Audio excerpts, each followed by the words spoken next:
सर्वांना नमस्कार. लॉकडाऊन एक प्रेमकथा अमर मानसी या लव्ह स्टोरीचे 32 एपिसोड यापूर्वीच अपलोड केलेले आहेत. ते सर्वांनी पाहण्यासाठी आपल्या चॅनलला भेट द्यावी आणि आपल्या चॅनलच्या प्लेलिस्टमध्ये सगळ्या व्हिडिओज एकापाठोपाठ मी तयार केलेले आहेत. त्यामुळे सगळ्या कथा तुम्हाला सलग ऐकता येतील. आता अमर मानसीला घेऊन हॉस्पिटलमध्ये गेला. ती तर खूप घाबरली होती आणि तोही, कारण एकतर ते दोघे चोरून हनीमूनसाठी आले होते. आईला काहीच माहीत नव्हतं. तिला माहीत असतं तर तिनं अजिबात परवानगी दिली नसती. आणि जर बाळाला काही झालं असेल तर आई या दोघांना काय शिक्षा करेल काय माहीत. हॉस्पिटलमध्ये मानसी अमरच्या हातात हात घालून बसली होती. तिला त्या थंड वातावरणात सुद्धा घाम येत होता. तो तिला दिलासा देत होता आणि त्यांचा नंबर आला आणि डॉक्टर म्हणाले, बोला काय होतंय. मानसी अजिबात काही नाही बोलली, फक्त खाली मान घालून बसली होती. मग अमरनं सगळं खरं खरं सांगितलं आणि डॉक्टरांनी तिला चेकअपसाठी टेबलवर घेतलं. चेक केलं आणि गंभीर चेहरा करून म्हणाले, तुमची शंका बरोबर आहे, पण तुम्ही काळजी घ्यायला हवी होती. तसे अमर मानसी धास्तावले. डॉक्टर म्हणाले, पण मी काही औषधं देतो, ती घ्या, मग काही होणार नाही आणि इथून पुढे काळजी घ्या. आता अमर आणखी काहीतरी विचारण्यासाठी चुळबुळ करत होता. डॉक्टरांनी ते ओळखलं आणि म्हणाले, तसं तुम्ही योग्य ती काळजी घेऊन कितीही दिवस तर कॉन्टॅक्ट ठेवू शकता, पण हे 3-4 दिवस तेवढे कॉन्टॅक्ट ठेवू नका. आणि हे ऐकून अमर थोडा गालात हसला. त्याची भीती कमी झाली आणि शंकासुद्धा दूर झाली. त्याला तर वाटलं होतं की आता मनूपासून लांब राहावं लागेल की काय. आता ही शंका प्रत्येक नव्या जोडप्याला येत असते. पहिलं बाळ पोटात असतं तेव्हा. तशीच अमरला सुद्धा आली होती. मग ते दोघेसुद्धा पुन्हा रूमवर आले. तिला जेवण दिलं आणि औषधं देऊन आराम करायला सांगितला आणि तो आलिशेचा विचार करू लागला. अमरचं वैवाहिक आयुष्य तर सुरळीत सुरू झालं होतं. आता तो फक्त मानसीचा होता. पण अलिशा, तिचं काय? तिनं तिचा निर्णय बदलला पाहिजे, बास. बाकी मला काही माहीत नाही. ती सांगत नसली तरी ती मला मिस करते, मला माहीत आहे. आणि तिच्या आयुष्यात दुसरं कोणीतरी आल्याशिवाय ती मला विसरणार नाही. असं म्हणून त्यानं फोन पाहिला तर तिचे रात्री मिस कॉल दिसले. तिला काही अडचण आली असेल का असं वाटून त्यानं तिला फोन केला, पण ती बहुतेक काहीतरी काम करत होती. फोन घेतलाच नाही. मग मानसी उठली. तिला फ्रेश वाटत होतं. ती अमरच्या कुशीत शिरली आणि म्हणाली, अमर, मी तर खूप घाबरले होते. अमर म्हणाला, तुझ्यापेक्षा जास्त तर मी घाबरलो होतो. हार्ट फेल व्हायची वेळ आली होती. ती म्हणाली, नका ना असं बोलू. आणि जरी काही झालं असतं तर पुन्हा दुसरं बाळ झालं असतं ना आपल्याला. आणि अमर म्हणाला, हो का मन्या, हे शहाणपण तुला आता सुचतं आहे का?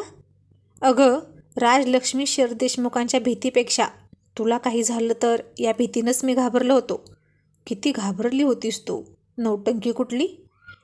ती त्याच्या मिठीत शिरून म्हणाली, अमर, मी खरंच घाबरले होते. कारण या बाळात आई सागरला बघतात. त्यांच्या भावना गुंतलेल्या आहेत यात. तो तिच्या कपाळावर किस करत म्हणाला, मनू, आय अंडरस्टँड. पण आता सगळं छान आहे ना. आणि दादा आपल्याला एकदा सोडून गेला, आता पुन्हा नाही असं करणार तो. ती म्हणाली, अमर, आपण परत जायचं, कारण आता इथं राहून काय उपयोग, जवळ तर यायचं नाही. तो म्हणाला, मग आता कुठं आहेस तू? जवळच आहेस की, पण जास्त रोमॅन्टिक नको व्हायला. आपण राहू इथंच, इथला निसर्ग पाहू. तसा मी आलोय या आधी बऱ्याच वेळा. आणि असं म्हणून तो गप्प बसला. कारण तो आलिशासोबत आला होता इथे. ती म्हणाली, मीही आले होते आईबाबासोबत, पण आता इथला निसर्ग मला तुमच्यासोबत पुन्हा हवाहवासा वाटत आहे. सगळं कसं नवीन नवीन वाटत आहे. आणि तो थोडासा हसून तिला घट्ट मिठी मारत म्हणाला, म्हणू, मलाही सगळं नवीन नवीन वाटते, कारण मी हे सगळं आता तुझ्या नजरेनं बघत आहे. ती म्हणाली, तुम्ही कोणासोबत आला होता इथे? आणि तो शांत बसला. तिने ओळखलं की तो आलिशासोबत आला होता. मग तीही गप्प बसली. आता रात्र झाली आणि अमर मानसी झोपले होते. आणि अमरला तो आलिशासोबत महाबळेश्वरला आला होता तो दिवस आठवला.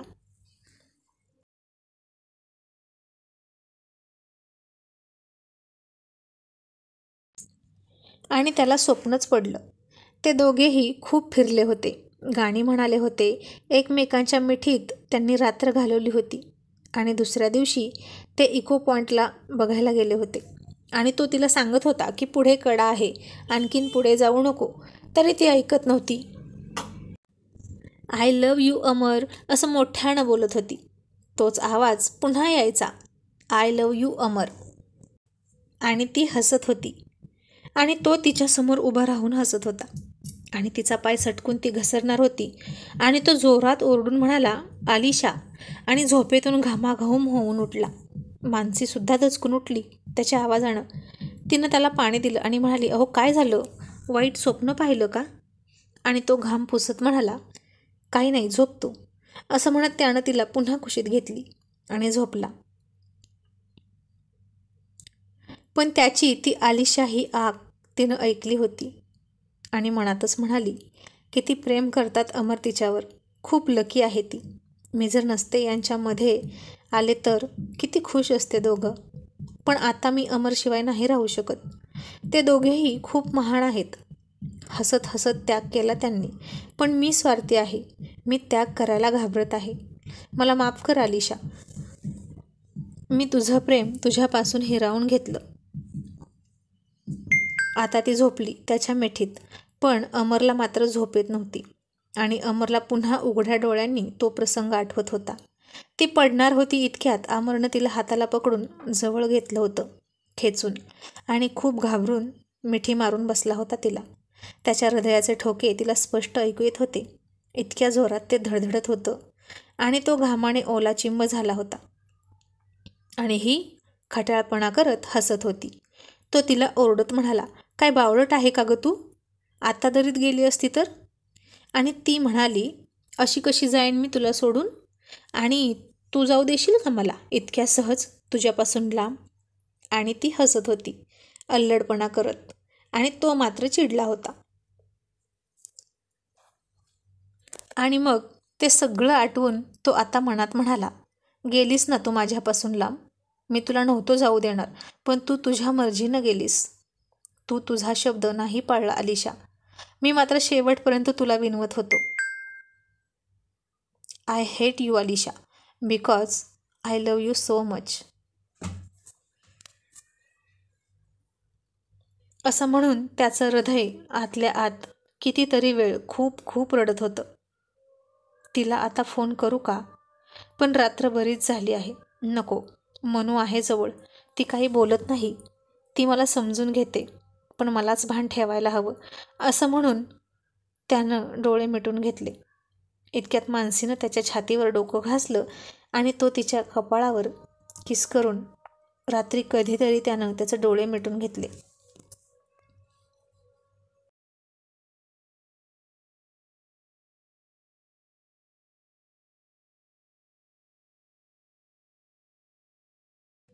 आता इकडे सकाळी पुन्हा प्रतीक आला सगळी तयारी करून आणि आलिशा त्याला म्हणाली, प्रतीक, अरे तू लग्न वगैरे केलंस की नाही, का असाच आहेस अजून? त्याला आता बरं वाटलं कारण तिनंच विषय काढला. त्याचं काम सोपं झालं होतं. प्रतीक म्हणाला, एक मुलगी आहे माझ्या डोक्यात, मी तिला पसंत करतो लहानपणापासून, पण हिंमत होत नाही तिला सांगायची. आलिशा म्हणाली, काय लहानपणापासून? आणि मला माहीत नाही? तू किती छुपा रुस्तम आहे रे, नालायक कुठला. आता तो फक्त हसला. ती म्हणाली, प्रतीक, तुझं जिच्यावर प्रेम आहे ना, तिला तू वेळीच सांग, नाहीतर फार उशीर होतो रे. आणि पुन्हा आपलं प्रेम आपल्याला नाही मिळालं तर खूप यातना होतात. ज्याच्यावर आपण मनापासून प्रेम करतो त्याची आयुष्याचा जोडीदार म्हणून स्वप्न बघत असतो आणि ते स्वप्न जर स्वप्नातून जागं व्हावं तसं एका क्षणात तुटून जातं, तेव्हा खूप घाव होतात काळजावर. आता हे बोलताना ती निराश झाली होती. प्रतीक म्हणाला, तूच सांग, कसं करू मी तिला प्रपोज? मला भीती वाटते. तिनं नकार दिला तर? ती म्हणाली, अरे का देईल ती नकार? तू खूप चांगला मुलगा आहेस, तुला कोणतीही मुलगी नकार देणार नाही. तो तिला म्हणाला, मग तूच सांग ना, मी कसा तिला प्रपोज करू? समोरासमोर की पत्र लिहून का फोनवर? आलिशा म्हणाली, वेडा कुठला, फोनवर प्रपोज करतात का? अरे असं समोरासमोर. तिच्या डोळ्यात डोळे घालून तिला प्रपोज कर, म्हणजे एका झटक्यात ती तुला होकार देणार. आता ही स्टाईल अमरची होती. अमरनं तिला अशीच प्रपोज केली होती, समोरासमोर, डोळ्यात डोळे घालून. इंजिनिअरिंग कॉलेजला ते एकत्र होते. दोघांनीही एकच कंपनी जॉईन केली. दोघांमध्ये मैत्री होती, साधी. हा ड्रेस तुला छान दिसतो वगैरे असे एकमेकांना कॉम्प्लिमेंट द्यायचे, पण एवढंच, याच्यापुढे काहीच नव्हतं. पण जेव्हा कंपनीत जॉईन होऊन 6 महिने झाले, तेव्हा एक दिवशी तो ऑफिसमध्ये आला. ऑफ पिंक कलरचा शर्ट आणि ब्लू कलरची जीन्स घालून तो धावतच ऑफिसमध्ये आला. खूप हँडसम दिसत होता. त्याला पाहून सगळ्या मुली त्याच्याकडे एकटक पाहत होत्या. आज तर त्याचा बर्थडे पण नाही, मग इतका भाव खाऊन का जातोय तो, हे कोणालाच कळत नव्हतं. आलिशासुद्धा त्याला पाहत होती. पण मुली जर अशाच त्याच्याकडे बघत राहिल्या तर नक्की त्याला नजर लागेल असं आलिशाला वाटलं. आणि तो मोठ्याने म्हणाला, अटेन्शन एव्हरीवन, मी आज माझ्या आयुष्यातली सगळ्यात मोठी अनाऊन्समेंट इथे करत आहे. आणि सगळेजण त्याच्याकडे आश्चर्याने आणि उत्सुकतेने पाहत होते. आता सगळ्यांच्या मध्ये अमर उभा होता. ती त्याच्यापासून खूप लांब होती. तो म्हणाला, आज मी जिच्यावर प्रेम करतो तिला मी प्रपोज करणार आहे. आणि हे ऐकून तर सगळेजण शॉक झाले आणि सगळेजण एकच कुजबूज करू लागले की कोण असेल ती मुलगी, पण आपल्यापैकीच कोणीतरी आहे. हे सगळ्यांना समजलं आणि आता अमर गर्दीतून रस्ता काढत तिच्याकडे गेला आणि तो सरळ तिलाच तिच्या डोळ्यात घालून म्हणाला, Alisha, I love you so much. आणि त्याचं हे बेधडक बोलणं ऐकून ती थोडीशी संकोचली, गोंधळली. तिच्या हातापायाला कंप सुटला. भावंडांची जबाबदारी, आईची जबाबदारी, घरच्या जबाबदाऱ्या, यामुळे आलिशाला प्रेम वगैरे या गोष्टी करण्यासाठी वेळच नव्हता. आणि त्यानं तिच्यासमोर गुलाबाचं फूल पकडलं आणि गुडघ्यावर बसला आणि म्हणाला, विल यू मॅरी मी. आणि आता सगळेजण तिला म्हणत होते, हो म्हण, हो म्हण. पण आलिशा भानावर नव्हती. हे काय चाललं आहे हे कळायला तिला थोडा वेळ गेला. त्यानं तिच्यासमोर चुटकी वाजवली. तिचा हात हातात घेतला आणि त्याच्या स्पर्शात तिला तो विश्वास जाणवला आणि ती हो म्हणाली. आणि अलिशा त्याच्या प्रेमात पडली. ती त्याच्यावर जीवापाड प्रेम करू लागली. नवरा समजून त्याच्यासाठी उपवास करू लागली आणि तो उपवास त्याच्याच हातून सोडत होती. ती तर त्याला पती मानून समर्पित सुद्धा झाली होती. आज तिला सगळं आठवलं आणि आता प्रतीक म्हणाला, ठीक आहे, मी तिला उद्याच प्रपोज करणार, कारण उद्याचा दिवस चांगला आहे, फ्रेंडशिप डे सुद्धा आहे ना. आणि जर तिनं मला नकार दिला तर मैत्री तर करणारच तिच्याशी. आणि मग फ्रेंडशिप डे दिवशी तिच्या ग्रुपवरचे सगळे मेसेज ती बघत होती, पण अमरचा मेसेज कुठेच दिसत नव्हता. तिनं त्याला मेसेज केला, हॅप्पी फ्रेंडशिप डे, कारण आता व्हॅलेंटाईन डे तर नव्हता होणार साजरा, मग मैत्री तरी होतीच की. पण अमर आणि मानसी महाबळेश्वरमध्ये फिरत होते. त्यानं मेसेज नाही पाहिले. मानसीकडे लक्ष देण्याच्या नादात त्याचं मोबाईलकडे लक्ष नव्हतं गेलं आणि इतक्यात तिथं प्रतीक आला. त्याला पाहून ती आलिशा म्हणाली, अरे तू तर तिला प्रपोज करायला जाणार होता ना, मग इकडे काय करतोस. आणि आता प्रतीक तिला म्हणाला, हो, तिलाच प्रपोज करायला आलोय. आता आलिशाला काही नाही समजलं आणि अचानक प्रतीक तिच्यासमोर गेला, तिच्या डोळ्यात डोळे घातले, तिचा हात हातात घेतला आणि म्हणाला, Alisha, will you marry me. आणि हे ऐकून ती आधी थक्क झाली आणि मग खूप खूप मोठ्यानं हसायला लागली.